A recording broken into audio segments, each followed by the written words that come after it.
नमस्कार, मैं रवीश कुमार। अदानी को लेकर लगता है आज आकाशवाणी हुई है। उनके मामले में सफाई देने के लिए वकीलों में होड़ मच गई। क्या यह भी कोई संयोग के भीतर का प्रयोग है कि एक साथ दो वकील अदानी के मामले में बयान देने आ जाते हैं? अदानी समूह को लेकर दिल्ली में अजीब अजीब चीजें होने लगी हैं। ये अजीब चीजें क्या हैं? गौतम अदानी खुद प्रेस कॉन्फ्रेंस करते या उनकी कंपनी के वकील प्रेस कॉन्फ्रेंस करते तो आपको बात समझ आती कि कम से कम अपना पक्ष रख रहे हैं। मुकुल रोहतगी प्रेस कॉन्फ्रेंस करते हैं, इससे मामला और उलझ जाता है कि मोदी सरकार के पूर्व अटॉर्नी जनरल और सुप्रीम कोर्ट के वरिष्ठ वकील क्यों प्रेस कॉन्फ्रेंस कर अदानी के मामले में अपना निजी कानूनी मत रख रहे हैं। मुकुल रोहतगी बात अदानी की कर रहे हैं और सफाई दे रहे हैं कि वे अदानी की तरफ से पेश नहीं हो रहे हैं। यह भी कह रहे हैं कि इसके पहले अदानी समूह के लिए कोर्ट में पैरवी कर चुके हैं। क्या यह अजीब नहीं? यह सब उसी दिन हो रहा है जब गौतम अदानी की company Adani green Bombay stock exchange और नेशनल स्टॉक एक्सचेंज में पत्र लिखकर अमेरिका में चल रही जांच वाले मामले की जानकारी देती है।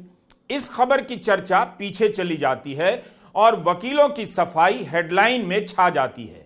ट्विटर पर यह कौन ट्रेंड करा रहा है? Adani not guilty.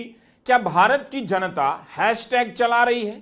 उसे पता भी है कि आरोप क्या है और इस मामले में भारत में जांच नहीं हुई तो अदानी दोषी नहीं, यह दावा कौन कर सकता है? इसका हैशटैग जनता खुद चला रही है या ट्रेंड करवाया जा रहा है? इसलिए कह रहा हूं अजीब अजीब चीजें हो रही हैं। क्या अमेरिका की अदालत में अदानी के वकीलों ने जवाब दायर कर दिया है? इंतजार कीजिए कि अमेरिका के न्याय विभाग में अदानी समूह क्या जवाब दायर करता है। अदानी के पास अपने वकीलों की कोई कमी नहीं। जो देश के जाने माने वकील निजी तौर पर प्रेस कॉन्फ्रेंस करें और कानूनी मत रखें उनके मामले में। मशहूर और वरिष्ठ वकील मुकुल रोहतगी कह रहे हैं अदानी समूह बयान जारी करेगा या नहीं, उसकी मर्जी। कितनी बड़ी बात कह दी उन्होंने। अदानी की मर्जी भी कमाल की मर्जी है। उनका समूह या उनके वकील बयान जारी नहीं कर रहे हैं, लेकिन मुकुल रोहतगी जैसे मशहूर वकील को अपनी मर्जी का एहसास होता है और वे अदानी पर लगे आरोपों के बारे में प्रेस कॉन्फ्रेंस कर देते हैं। यही वो अजीब अजीब चीजें हैं जिनके बारे में बात कर रहा हूं। इससे संदेह दूर होता है या संदेह के बादल गहरा जाते हैं। अमेरिकी न्याय विभाग के अभियोग पत्र में यही तो लिखा है, सबूत हैं तभी तो इन सभी पर मामला चलेगा। लेकिन महेश जेठमलानी कह रहे हैं सबूत नहीं हैं। अब ये महेश जेठमलानी कौन है?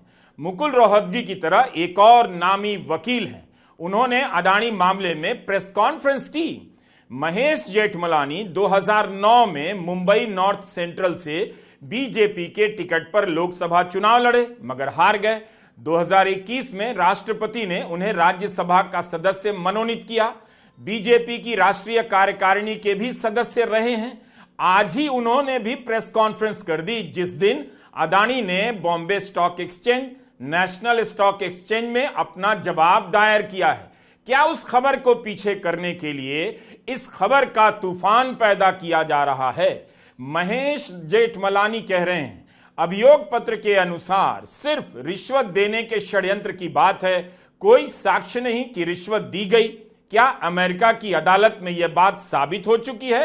संसद के सत्र से ठीक पहले आरोप पत्र दायर हुआ है, इसमें साजिश दिखाई देती है। महेश जेठमलानी का यह तर्क कोई नया नहीं है, पहले से साजिश की थ्योरी के तहत यह तर्क दिया जा रहा है। भारत की ग्रोथ स्टोरी को रोकने की साजिश है, यह महेश जेठमलानी कहते हैं, और यह भी कि अमेरिका का डेमोक्रेटिक डीप स्टेट इसमें शामिल है। क्या आप इतने भोले हैं, मासूम हैं कि अदानी पर आरोप लगने से भारत का विकास रुक जाएगा या मान लेंगे? ऐसे आरोप तो भारत में आए दिन लगते रहते हैं। क्या इससे भारत का विकास रुक गया? क्या 2G घोटाले से, जिसे बीजेपी काफी उठाया करती थी, भारत का विकास रुक गया था जिसमें आज तक कुछ नहीं निकला? तो क्या अब यह कहा जाएगा कि आप घोटाले और भ्रष्टाचार के आरोप ना लगाएं, इससे भारत का विकास रुक जाता है? आपके मोहल्ले की सड़क टूट गई है, ठेकेदारों ने करप्शन किया है, आप आरोप मत लगाइएगा, वरना जिले का विकास रुक जाएगा, राज्य का विकास रुक जाएगा, अतः देश का विकास रुक जाएगा। ऐसी दलीलें ये लोग कहां से लाते हैं? क्या अदानी ही भारत है और भारत अदानी है? क्या भारत का विकास होने के लिए यह जरूरी है कि अदानी कुछ भी करे, उसकी जांच ना हो और बिना जांच के, बिना अदालत के फैसले के क्लीन चिट दे दी जाए? इतनी अजीब अजीब चीजें क्यों हो रही हैं? मुकुल रोहतगी ने जो कहा उसे पढ़ रहा हूं। कहते हैं, मैंने यह इंडाइटमेंट देखा है, इसमें 5 अभियोग हैं। पहला और 5वां अभियोग महत्वपूर्ण है। अमेरिका का भ्रष्टाचार विरोधी कानून FCPA है, उसमें कई लोगों के नाम हैं, लेकिन अदानी और उनके भतीजे का नाम नहीं है। 5वां अभियोग है न्याय के रास्ते में बाधा डालना। यह एक गंभीर अपराध हो सकता है, उसमें भी मिस्टर अदानी और उनके भतीजे का नाम नहीं है। यह मैं इसलिए बोल रहा हूं कि पढ़ने के बाद मेरी अपनी राय यह बनी है, मैं ये क्लियर करना चाहता था। मुकुल रोहतगी कहते हैं कि यह सब उनकी पर्सनल राय है। अदानी ग्रुप क्या जवाब देगा वह अपने वकीलों से तय करेगा और अमेरिका में जवाब देगा, उसकी मर्जी है। उन्होंने जो कहा है उसमें अदानी का कोई योगदान नहीं है। लेकिन अमेरिका में जवाब तो अभी दिया नहीं गया है, दिया गया होगा तो उसकी बात सार्वजनिक नहीं है। लेकिन उससे पहले भारत में प्रेस कॉन्फ्रेंस क्यों की जा रही है? क्या तब तक नहीं रुक जाना था कि अदानी समूह क्या जवाब देता है? उसके पहले मुकुल रोहतगी का अदानी के मामले में पर्सनल राय रखना क्या सभी संदेहों को दूर कर देता है? इंडिया टुडे की 2 हेडलाइन है, Rohatgi rejects bribery charge, Rohatgi picks holes in bribery charges. Adani के चैनल NDTV ने कहा है punches holes. Times of India ने डिकोड लिखा है इन्वर्टेड कॉमा में। हिंदुस्तान टाइम्स ने क्लियर्स एयर लिखा है इन्वर्टेड कॉमा में, मतलब आशंका दूर की। अदानी के चैनल ने हिंदी में हेडलाइन लिखी है, मुकुल रोहतगी ने अदानी ग्रुप के खिलाफ रिश्वतखोरी के आरोपों को बताया निराधार। हम केवल हेडलाइन की बात कर रहे हैं, भीतर किस तरह से खबर लिखी गई है उसकी नहीं। इन हेडलाइन से जो माहौल बनता है उससे धारणा बन जाती है। इन्हें पढ़कर यही लगेगा कि मुकुल रोहतगी ने अदानी पर लगे आरोपों को खारिज कर दिया, उनमें कमियां बता दी। दोनों बातें कही जा रही हैं, किसी में यह नहीं लिखा है कि क्लीन चिट दे दिया। बस कमियां गिनाने और आशंका दूर करने की बात है।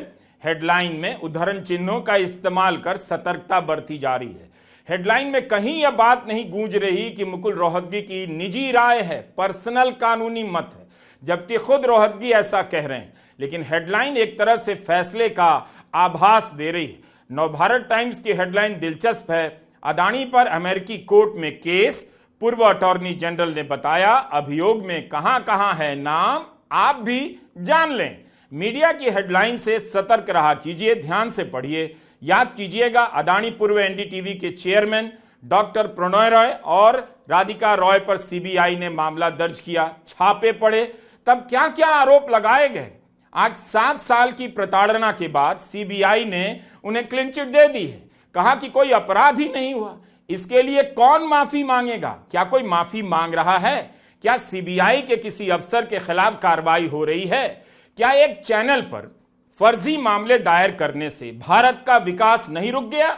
सब कुछ आपकी आंखों के सामने हो रहा है और आप हैं कि समझते नहीं इस गेम को। आपको कुछ और याद दिलाता हूं, मई 2023 में जब सुप्रीम कोर्ट के एक्सपर्ट पैनल ने अपनी रिपोर्ट जमा की, तभी मीडिया में हेडलाइन चलने लग गई कि अदानी समूह को क्लीन चिट मिल गई है, जबकि रिपोर्ट में यह बात नहीं लिखी थी। रिपोर्ट में लिखा था कि पैनल अपनी तरफ से यह नहीं कह सकता कि सेबी की ओर से रेगुलेटरी फेलियर हुआ है। पैनल ने तो यही कहा कि इस मामले में कुछ आरोपों की जांच चल रही है। तब तक तो सेबी ने जांच भी पूरी नहीं की थी। जनवरी 2024 में सेबी ने 24 में से 22 मामलों की जांच पूरी की थी। सामने आया कि सेबी ने अपने कानूनों को ही नरम कर दिया था और उसी के कारण वह दूसरे देशों में बैठी शेल कंपनियों के अंतिम लाभार्थी तक पहुंच ही नहीं सकती थी। तो यह हाल है नियामक संस्था सेबी का। इस तरह के मामले में दिलचस्पी लिया कीजिए। ठीक है, कॉरपोरेट के मामले जटिल होते हैं, हम और आप सही नहीं जान पाएंगे कभी भी कि क्या हुआ, लेकिन किस तरह से लीपापोती हो रही है, ध्यान भटकाया जा रहा है, यह तो आप समझ सकते हैं। जो भी कहा जा रहा है वह संदेह से ऊपर है या नहीं, यह भी समझ सकते हैं। इतना तो पूछ सकते हैं कि जो भी कहा जा रहा है अदानी के बेकसूर होने को लेकर, क्या इसकी कोई जांच हुई है? भारत की अदालत में कुछ साबित हुआ है, इतना तो आप समझ सकते हैं। मुकुल रोहतगी